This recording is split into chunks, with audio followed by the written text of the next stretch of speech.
Ken Forster, Executive Director at Momenta. Welcome to our Digital Thread podcast, produced by, for, and about digital industry leaders. In this series of conversations, we capture insights from the best and brightest minds in digital industry. They're executives, entrepreneurs, advisors, and other thought leaders. What they have in common is, like our team at Momenta, they are deep industry operators.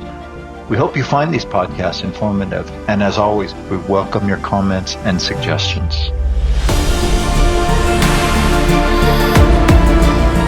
Good day and welcome to episode 203 of our Momenta Digital Thread podcast series. Today I'm pleased to host Julio Mestroni, the former Chief Commercial Officer of Power Digital at GE Digital. Julio is a senior executive with over 26 years of experience scaling and leading global businesses across energy management sectors.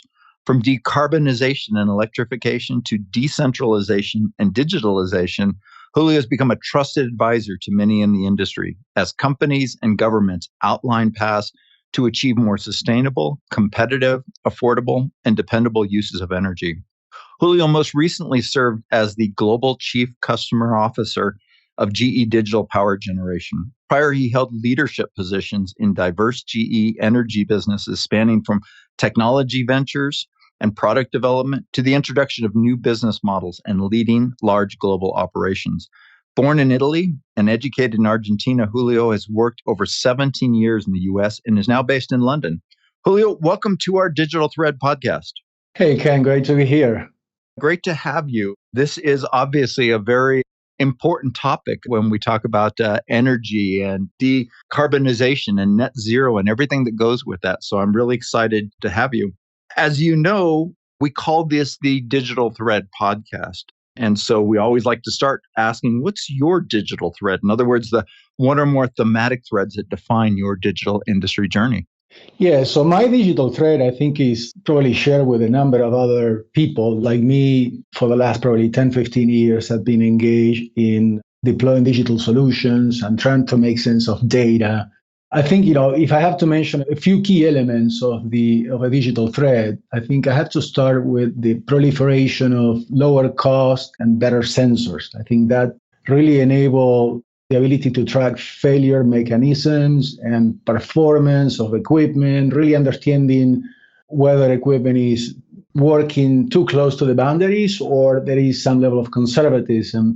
The next one is development and really the proliferation of advanced algorithms and analytical capabilities. And that was really important for businesses because it really paved the way for data to become information and for information to become intelligence and insights to facilitate really decision making.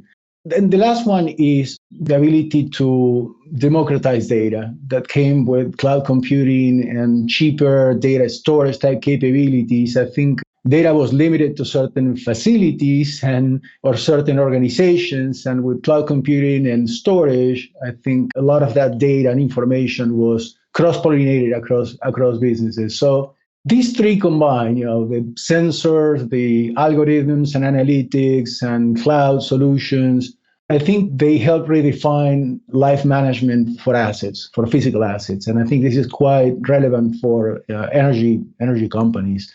From the perspective of really finding a way to reduce operating costs, understand how to manage risk for the operation of those physical assets.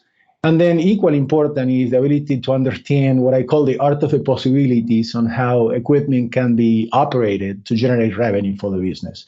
So I think this is one side of the equation. The other side is for companies to have the ability to triangulate between operability to generate revenue, cost, and risk, so companies can make the right decision at the right time. And this is something that is becoming critically important. I think is crucial for the energy transition, a transition that will really force a number of businesses to flex their muscles, and be extremely opportunistic in the marketplace.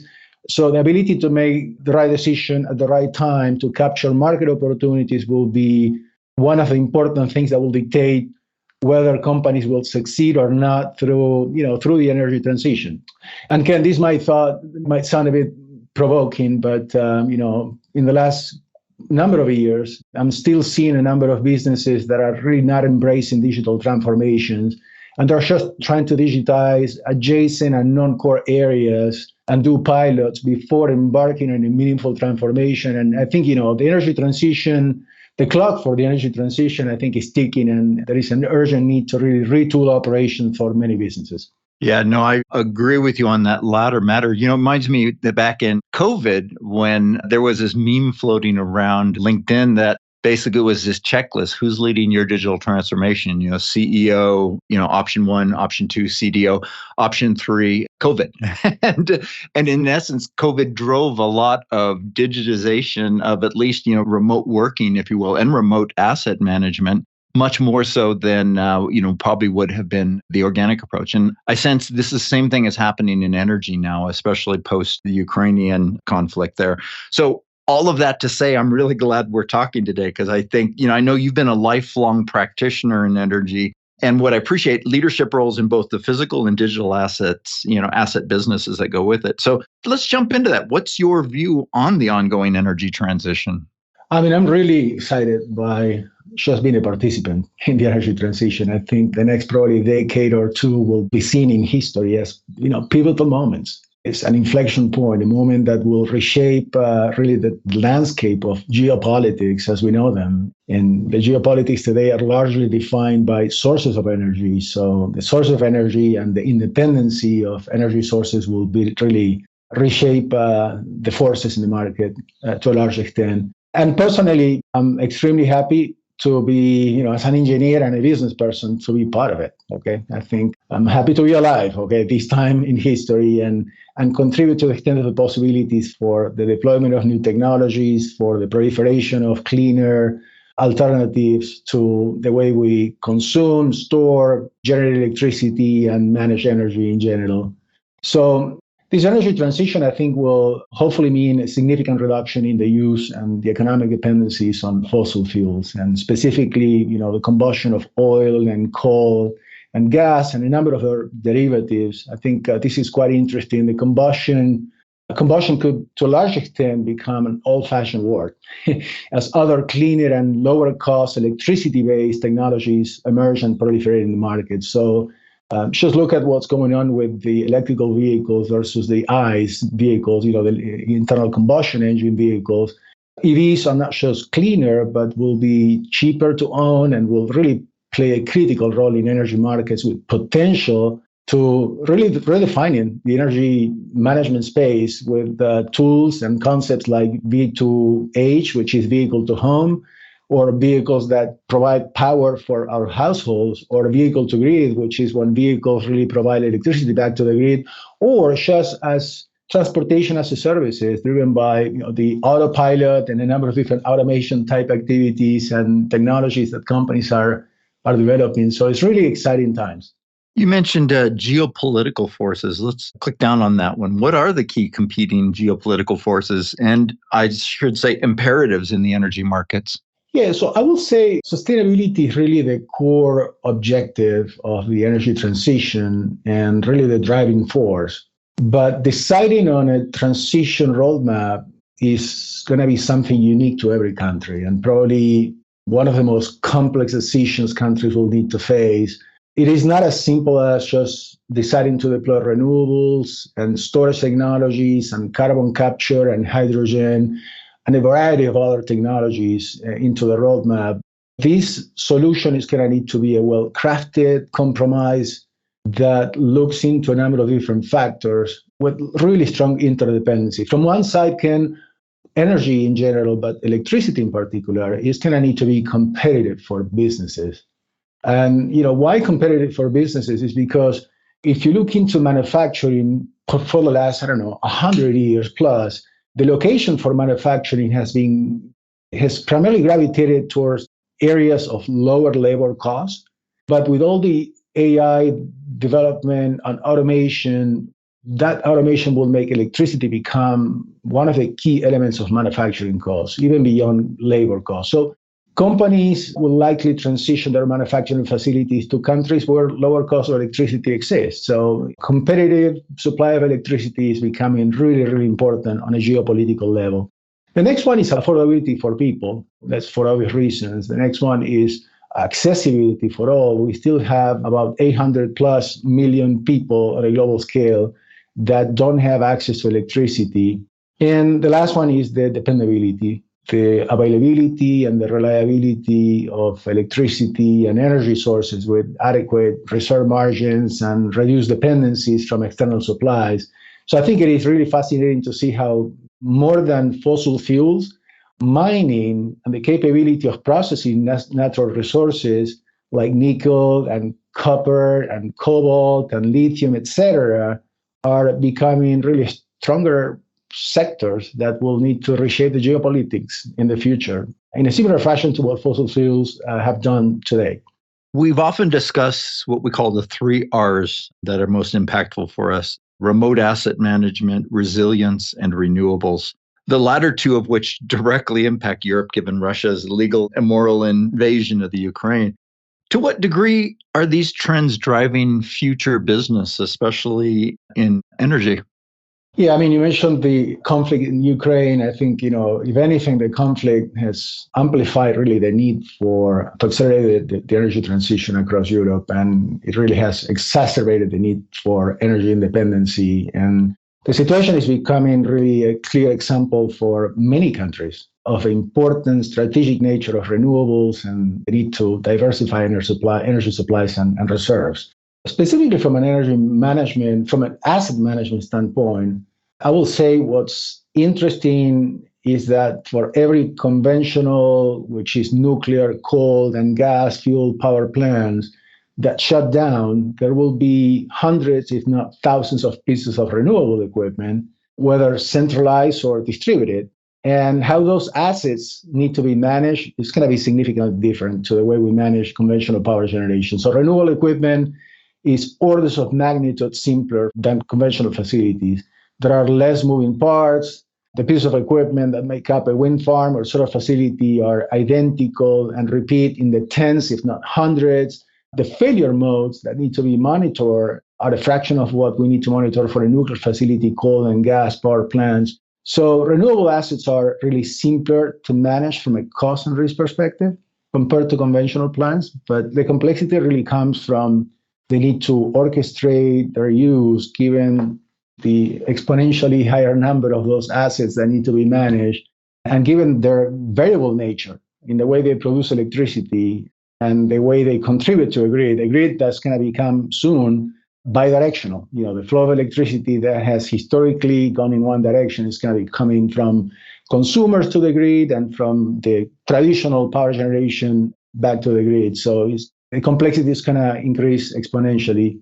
And this is where digital technologies will really play a very important role, because that ecosystem that is quite complex is going to become exponentially more complex. Like a good friend of mine who's the CEO of a utility said to me a couple of months ago, he said, hey, success or failure for utilities will not only depend on their choice of physical assets, but equally important in their ability to outline and deploy digital solutions to enable more accurate and faster decision making as companies orchestrate a more complex, electricity ecosystem. So I think those are the things that really resonate, because a lot of people are focusing on the physical assets. Where do we invest in technology? But not a lot of people are really focusing on the need to orchestrate this complex ecosystem we call the grid as we deploy and proliferate with all these technologies. What about net zero and decarbonization? Can you say a little bit about both of those industry trends or targets? Yeah, so net zero and decarbonization, probably the most important sector to decarbonize is the generation of electricity. Decarbonizing the generation of electricity comes from the proliferation of renewables. And in many territories and geographies, renewables are now the cheapest source of electricity. Just an example, in the US, renewables are cheaper than 99% of all the coal power plants in the US, and are really, in many cases, cheaper also compared to the operating costs of natural gas power generation equipment. So renewables, we got to remind ourselves that renewables is capital intensive in the front end, but we don't pay for the wind to blow and the sun to shine. So from an operating cost perspective, they are a fraction of the cost of to operate compared to the traditional technologies. What's interesting about the adoption of renewables is that they require incremental grid balancing resources. So the intermittent and variable nature of renewables that sometimes we see the wind blowing and wind turbines generate electricity and the sun shining and solar, generate electricity. When the wind doesn't blow and the sun doesn't shine, somebody has to balance the grid. And these are important mechanisms that exist in the grid. So to a certain extent, the proliferation of renewables is potentially limited by the ability of different grids to manage these balancing activities. So the objective is to avoid issues with quality of service and service interruptions that will lead to potential brownouts and blackouts. So these are the things that are really important to explore. There are a number of technologies that are being invested and deployed for storage that will really help balancing the grids. There is short duration and long duration storage. And I can really envision a future where generation and consumption could potentially decouple, where you will not need to generate electricity at the time the electricity is being consumed, but you can generate and store and eventually consume. And on the other side is equally important, the ability for consumers to shift load from areas and hours where the cost of electricity is higher to hours where the cost of electricity gets reduced. Let me ask you to put your prognosticator hat on. In addition to decarbonization and net zero you mentioned, what are the other key trends and disruption that you see relative to energy in general and digital in particular over the next 10 years? Yeah, so decarbonization I think I mentioned this before, decarbonization of power generation is probably the most significant, meaningful contribution to sustainability. And it is really well underway with renewables and storage technology. The decarbonization of transportation is also well positioned with the proliferation and really the exponential growth of electrical vehicles. But then we see a number of different paths to really become more sustainable. One comes with electrification. Electrification is another important series of technologies that will proliferate in different marketplaces to drive sustainability over the next probably 10 years. This mostly comes with the adoption of heat pumps to replace fossil fuels for heating purposes, whether it's household, whether it's commercial facilities or industrial. Heat pumps consume 1/3 to 1/4 of the energy required to heat a house using a gas boiler. So for industrial heating processes, really heat pumps are a great option for applications up to close to 200 degrees C for heating industrial processes. The next one is decentralization, and it's also something that's ongoing and will accelerate over the next few years. So the adoption of rooftop solar, battery storage, heat pumps, and the proliferation of EVs at the consumer level. And just to a large extent, thanks to incentives like the IRA in the US, I think those things will really pave the way to decarbonize the economy and provide instruments and resources to better manage the grid. And last, but certainly not least, is digitalization. I think the exponential growth of assets in grids that are going to need to be managed, whether those assets are centrally located or distributed, that's going to increase the overall complexity, and this bidirectional flow of electricity will make it even more complex. So digital technologies will be absolutely instrumental in our ability to facilitate the deployment of technologies and make sure that this orchestration of grid resources happen in an optimum way. It's actually a good kind of circle back point. You started off the conversation in terms of your digital thread talking about sensors effectively and how to connect and orchestrate, if you will, the grid. What I was impressed with in your background is you were involved in digital technologies relatively early in the energy sector, basically leading software and analytics as early as 2009, interesting enough for GE. But this was pretty formative time for the application of digital and energy. What were some of the key use cases of which you're most proud from that time? Yeah, for us, the process started with questioning whether we were using the data that we used to get access to in the most efficient way to really capture information and insights from markets and from customers, and how to get back to customers with more value in the way they were managing physical assets in their businesses. So this was an exercise of defining IoT before IoT was even a term. And the portion that I'm most proud of is our ability to really deploy technologies, deploy solutions in the market, and be customer-centered. The exercise was probably 100% an outside-in approach, and we put ourselves in the customer's shoes to understand the market, understand business issues and opportunities to then develop and co-create, in some cases, solutions with them. So we deployed a number of solutions and a platform. The platform was an OT platform that was really consuming data from physical assets on a global scale.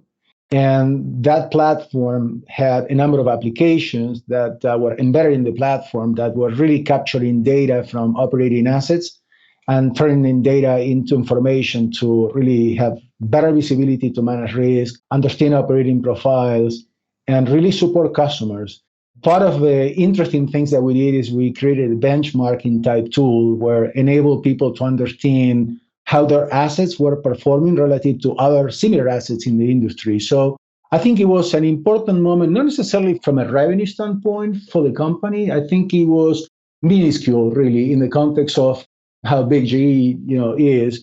The importance of that exercise 12 years ago was the IP, the clarification and the understanding of the art of the possibilities on how software and analytical technologies can enable more value to be created for customers and in the market. So part of the exercise that we ran was to question ourselves, is this only applicable for power generation, or there are other industries that could potentially benefit from the same approach? And probably 9 out of 10 businesses that we look, or industries we look, the answer was yes. The same concept could be applicable to them. So I think I don't want to claim that this was the only reason why GE ventured into digital, but it was one of the important proof points that convinced all of us that there was something beyond just providing physical assets. There was something through technology and something through software and analytics that will enable the company to really create more value in the market, value that customers can capitalize, and improve their overall operations. You made a provocative statement a little bit earlier about digital transformation and its relative progress. Could you say a little bit more about that? I'd be interested, how you see that applying toward energy particularly. Yeah, so digital transformation, not everyone is a pioneer in digital transformation, and I don't think not all the companies need to be a pioneer in digital transformation. But I think as we look into the energy transition, companies are going to need to be more flexible. They're going to need to really find a way to accelerate decision-making processes. The markets will become more volatile. The more we see renewables participating in generating electricity, the price of electricity will become volatile. And we've seen that in a number of different markets in California, in Germany, here in the UK. And the ability to really be opportunistic in those markets and really find a way to position the assets and position the operation to capture opportunities will become critical for the success or not of the businesses. So what I've seen is that not everyone is sort of embracing digital technologies, and they're focusing more on physical assets. And that's going to become crucial for the industry in general, for those companies that have not adopted digital technologies. Again, I think being able to make those decisions at the right time will really dictate who's going to be successful or not as we navigate the next probably 5 to 10 years. I appreciate that. Look, I know you were involved early and often in your GE career in startups, and I'm kind of curious, what are some of the more interesting startups that you're following these days?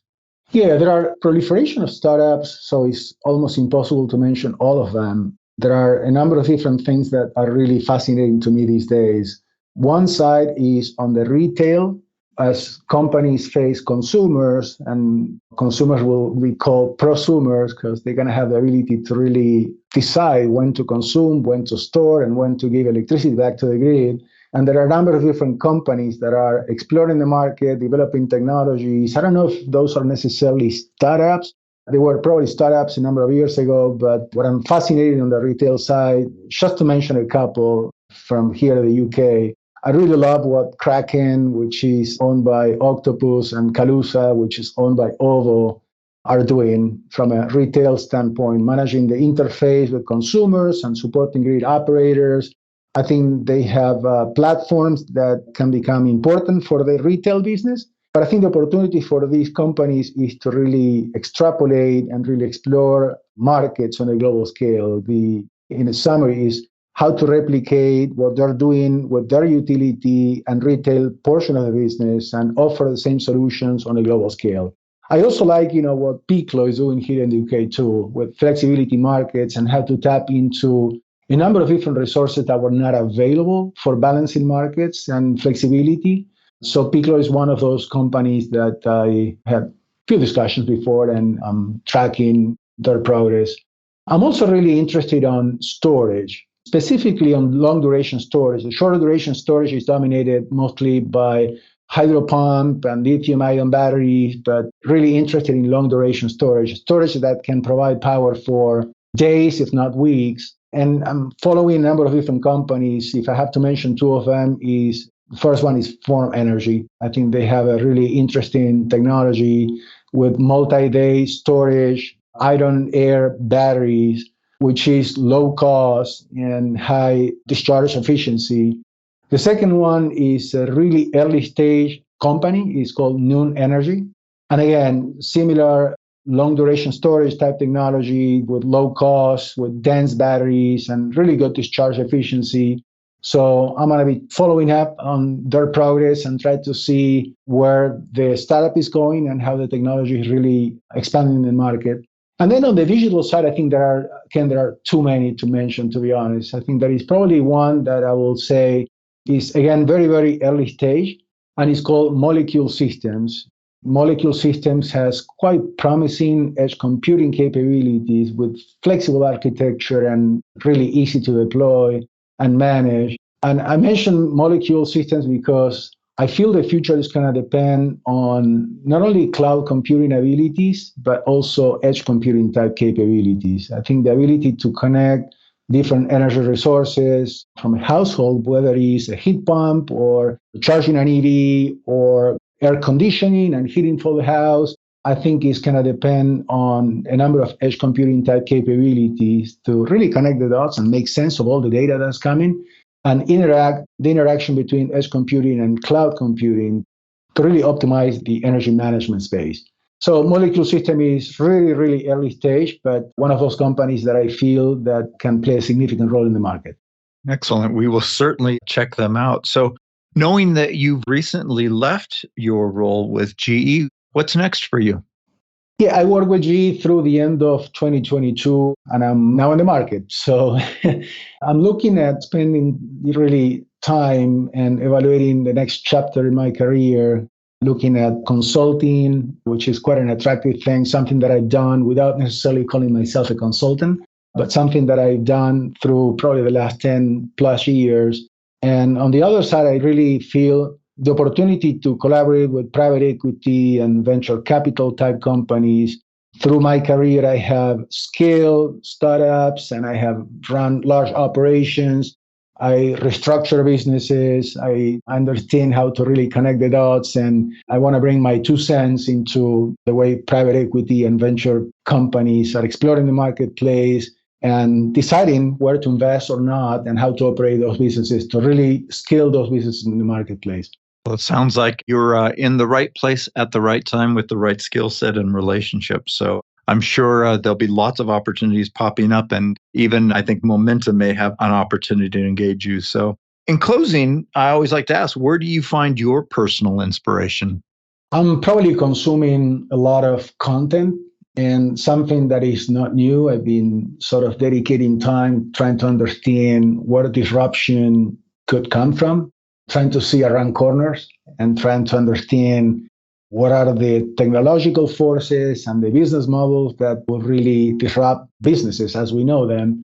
And part of what I've sort of consumed in the last probably few years is a number of books, and I've been listening to a number of podcasts, and I probably read a book every 2 weeks. So it's hard to list all of them, but I'm trying to find the right balance between people from different perspectives and different opinions. So a few of the ones that I have read in the last probably 6-7 months is How the World Really Works. That's Václav Smil. That's interesting view and a really nice perspective on energy and the future of energy. The other one, which is a bit old, but I think is extremely relevant these days, is called The Inevitable by Kevin Kelly, which really illustrates and provides a lot of insight on technological forces and how those will reshape the future. Also, Electrified by Saul Griffith and Winning on Purpose. That's really important. An important book for me is by Fred Richel, which is from Bain and the creator of NPS score, Net Promoter Score, is how to really drive an operation, putting customers at the center stage of what businesses do, which I think is going to be extremely important for the energy transition and for companies that succeed in this environment. And I'm now reading No Miracles Needed by Mark Jacobson from Stanford, which is quite a really optimistic view that I pretty much share on the opportunities with renewables, opportunity with storage, and how that potentially could transform the energy landscape as we know it.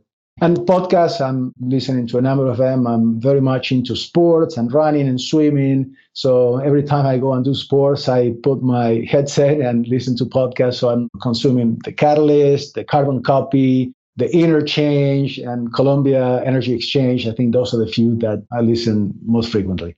Awesome. Great recommendations. And we will have links to all of those in the bio that associates with the podcast. So, Julio, thank you for sharing this time and insights with us today. Thank you again. And it was great sharing these few minutes with you in this dialogue. As well. And again, very timely topic. So this has been Julio Mestroni, the former Chief Commercial Officer of Power Digital at GE Digital. Thank you for listening, and please join us for the next episode of our Digital Thread podcast series. Thank you, and have a momentous day. You've been listening to the Momented Digital Thread podcast series. We hope you've enjoyed the discussion, and as always, we welcome your comments and suggestions. Please check our website at Momenta.one for archive versions of podcasts, as well as resources to help with your digital industry journey. Thank you for listening.